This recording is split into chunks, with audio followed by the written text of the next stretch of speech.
Hey YouTube, it's RainingCardGames, and welcome back to another episode of Yugioh Wilderness. So for today's episode, we are going to be exploring the gorgeous setting of Shenandoah National Park here in the Appalachian Mountains. And I got a feeling that in this nice crisp fall weather, we're going to find some awesome Yugioh wildlife out there. So let's take in a few more rays of that sunshine and get out on the trail.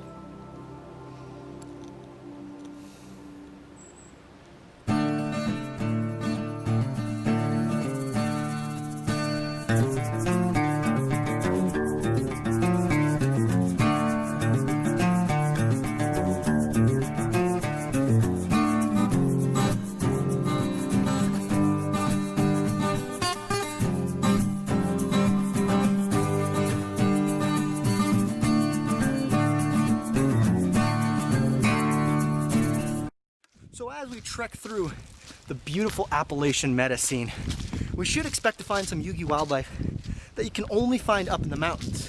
As you can tell, normally it's a little more cooler and there's a little less oxygen in the air up in the mountains. So what you'll find up here will be slightly different than what you find down below in the valleys. Now, if we are lucky, there are a few creatures that live out here that you can only find in this meadow scene. Specifically, there are some Yugioh wildlife that you can only find on 3 mountain summits.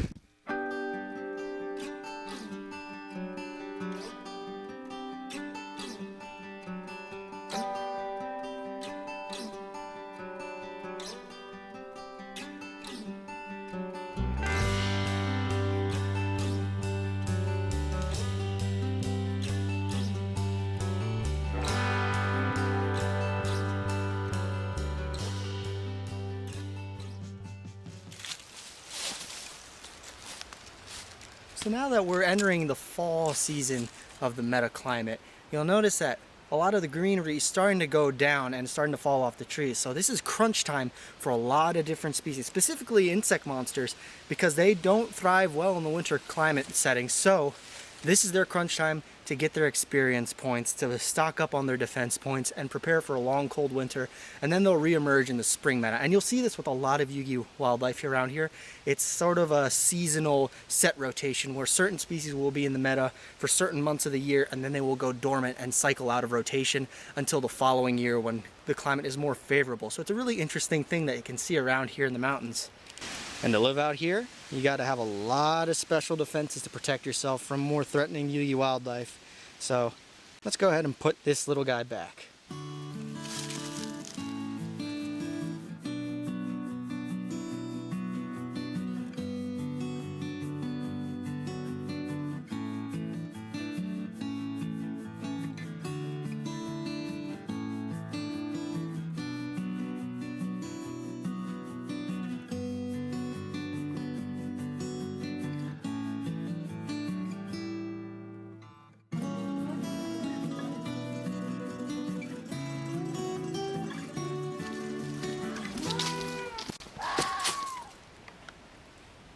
Do you hear that? There, let's go, let's go, let's go, go, go, go, go, go, go, go, go. It's an Inari fire.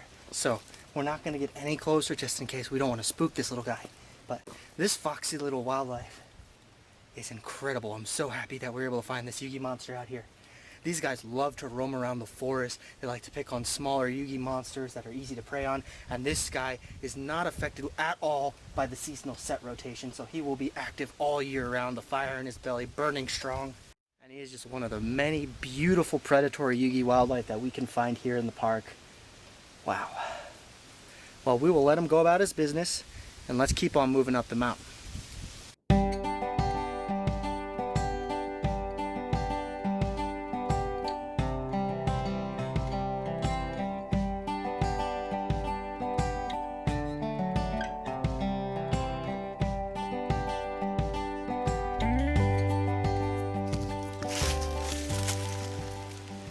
So morning is a pretty good time of day to start moving about and seeing what Yugioh wildlife is starting to get active. They're using the sunlight to warm themselves up and search around and start hunting for other Yugioh wildlife in some instances. So, looks like we found a hunter spider. He's just come out of his log and now he's ready to hunt down some other insect type Yugioh wildlife. But before he bites me, I'm gonna just put him back in his log, because trust me, out here on the mountain I would not want to be bit by one of those and then have to trek all the way down to get treatment for the bite. So it's always important to respect Yugioh wildlife when you're out on the trail. So let's keep on moving up.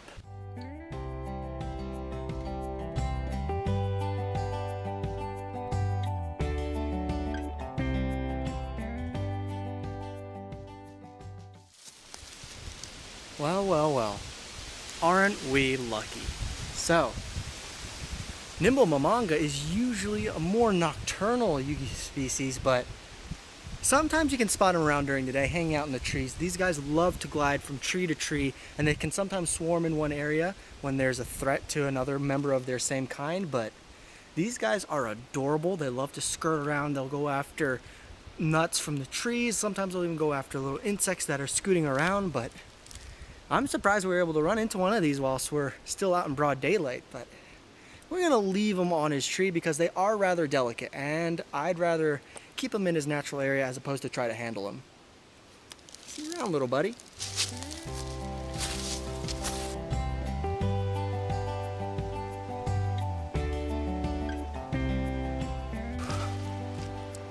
So up here in the mountains, the temperature can fluctuate quite a bit. You'll notice in the autumn months, down towards the evening hours, it'll be quite cold, and in some cases it'll be below freezing, but once that sun hits the sky, the temperature can go up drastically, and you're looking at a completely different environment. So I think I'm gonna take off my jacket, and I think it's good timing too. Blow off a little bit of sweat, and then hopefully run into more larger Yugioh wildlife that will be more active in these daylight hours.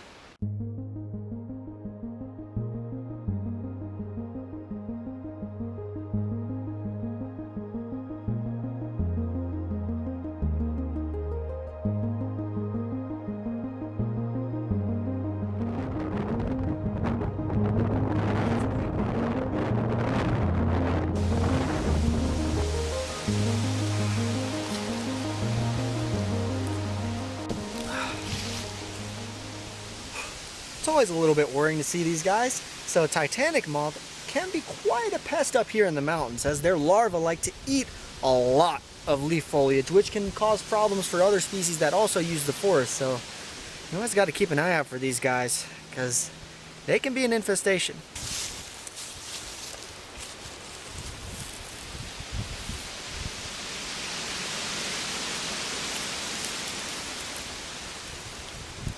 You always have to give the gentle beasts of the forest respectful distance, because you'll notice the bigger they are, the more shy and scared, the more likely they're going to run off.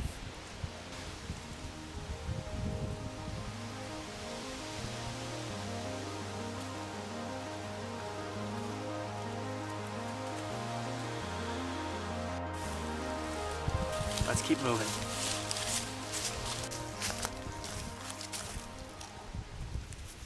Perfect.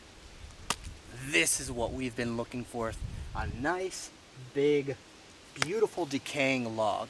You may be asking what's so special about it. It's not so much the log itself, but it's what lives underneath.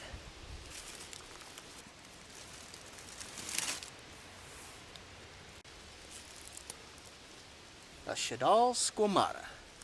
This is what we've been looking for and what we've been hoping to find up here near the summit of the mountain.